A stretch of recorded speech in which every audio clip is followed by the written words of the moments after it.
देवी की साड़ियाँ। अगर अभी तक किसी ने सब्सक्राइब नहीं किया हो तो जल्दी से सब्सक्राइब कीजिए और कहानियों को लाइक कीजिए। गोवर्धन एक जौहरी के यहाँ नौकर था। एक बार अचानक उसकी नौकरी छूट गई। जौहरी के मन में समुद्री व्यापार करने का शौक बना रहा, इसलिए उसने अपना व्यवसाय बंद करने का निश्चय किया और समुद्री व्यापार शुरू करने की सब तैयारियां कर ली। उसने गोवर्धन को बुलाकर 1,000 रुपये थामते हुए कहा, तुमने बहुत दिन तक मेरे पास बड़ी ईमानदारी से काम किया, इसलिए मैं तुम्हें यह धनराशि दे रहा हूँ। अपनी आजीविका के लिए अब तुम कोई और रास्ता ढूंढ निकालो।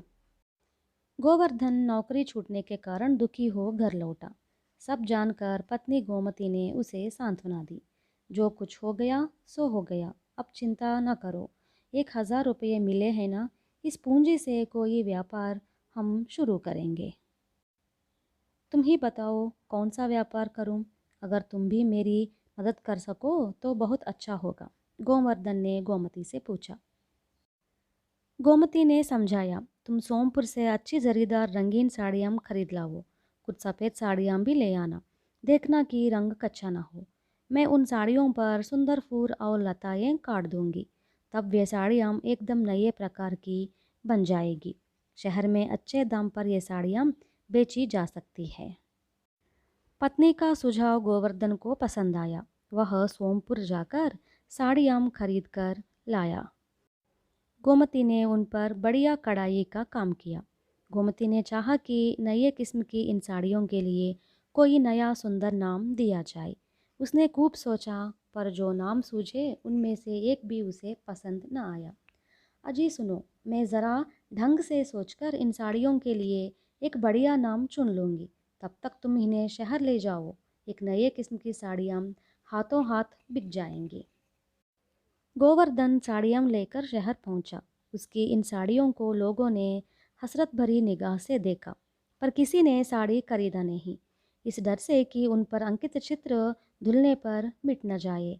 शाम तक गोवर्धन शहर में भटकता रहा, पर एक भी साड़ी बेच न सका। मन ही मन खींचकर अपने गांव की ओर चल पड़ा। अपने गांव के पहले वाले गांव तक गोवर्धन पहुंच ही रहा था कि अंधेरा हो गया। वह थक गया था और अब आगे बढ़ना उसके लिए मुश्किल था।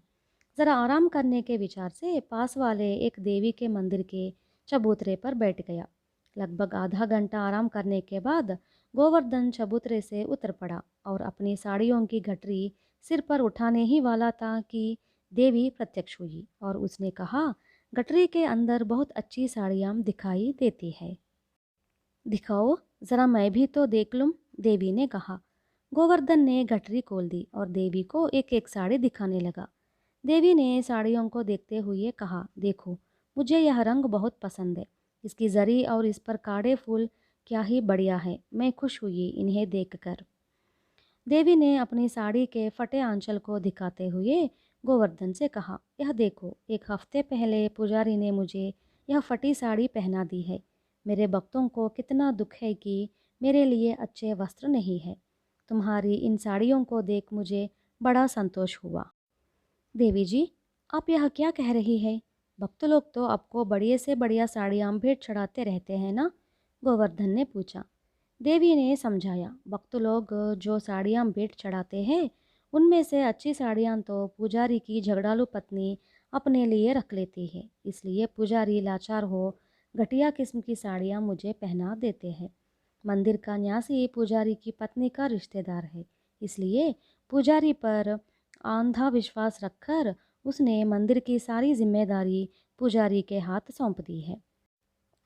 गोवर्धन ने देवी को प्रणाम किया और कहा, माताजी, मेरा क्या भाग्य है कि आपने मेरी साड़ियों को पसंद कर लिया। अब गोवर्धन वहाँ से चलने को हुआ तो देवी ने कहा, सुनो, ज़रा रुक जाओ, क्या तुम साड़ियों का दाम लेना भूल गए?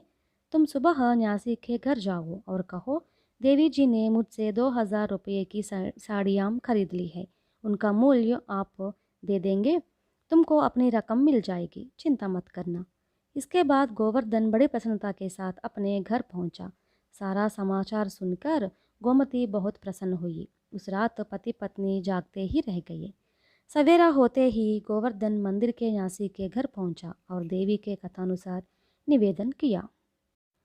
महाशय, पुजारी के करतूत के कारण देवी को अपने लिए स्वयं साड़ियाँ खरीदनी पड़ी, क्या करे।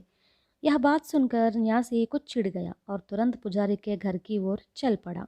मंदिर के पास ही पुजारी का घर था। गोवर्धन भी न्यासी के पीछे चल पड़ा। गोवर्धन की ओर इशारा करते हुए न्यासी ने पुजारी से पूछा, देखो, यह कपड़े बेचने वाला एक व्यापारी है। यह कहता है कि देवी जी ने पिछली रात इससे 2000 रुपयों की साड़ियाँ खरीद ली है। क्या तुम इसके बारे में कुछ जानते हो? देवी ने साड़ियाँ खरीदी? शिव शिव, पाप शांत हो, यह कोई पहुंचा हुआ डाकू मालूम पड़ता है, गुस्से में आकर पुजारी ने कहा। गोवर्धन की ओर खींचकर देखते हुए न्यासी ने पुजारी से कहा, अभी इस बात का फैसला हो जाना चाहिए। तुम अभी चलो और मंदिर के किवाड़ खोल दो। पुजारी ने मंदिर के दरवाजे खोल दिए और आश्चर्य से सब लोग क्या देखते हैं कि देवी जी के चरणों के पास साड़ियों का ढेर पड़ा है। देवी ने स्वयं एक पटी पुरानी साड़ी पहनी है। तीक्ष्ण दृष्टि से देखते हुए न्यासी ने पुजारी से पूछा, कल शाम को मैंने एक बड़ी जरी वाला रेशमी साड़ी भेंट स्वरूप दी थी। तुमने कहा था कि रात को पूजा के समय वही साड़ी तुम देवी को पहनाओगे। उस साड़ी का क्या हुआ पुजारी? पुजारी मारे डर के कांप उठा। उसने लज्जा के मारे अपने सिर झुकाया। इस पर गोवर्धन ने न्यासी से कहा, महाशय, आपको यह प्रश्न पुजारी की पत्नी से पूछना चाहिए। आप पुजारी से पूछ रहे हैं, ये बेचारे क्या जवाब देंगे। न्यासी ने तुरंत पुजारी को अपने पद से हटा दिया और गोवर्धन को 2000 रुपये इनाम देकर सादर रवाना किया। कुछ ही क्षणों में यह खबर गांव में और आसपास फैल गई। भीड़ बांध कर जनता देवी के मंदिर में आ पहुंची और पूजा अर्चना करने लगी। कुछ लोगों ने गोवर्धन के घर जाकर साड़ियों की मांग की। हमें देवी की साड़ियाँ चाहिए। इस पर गोमती अत्यंत प्रसन्न हुई। उसने पति से कहा, अब हमारी साड़ियों के नामकरण की समस्या हल हो गई। जनता ने ही खुद उनका नामकरण किया है, देवी की साड़ियाँ।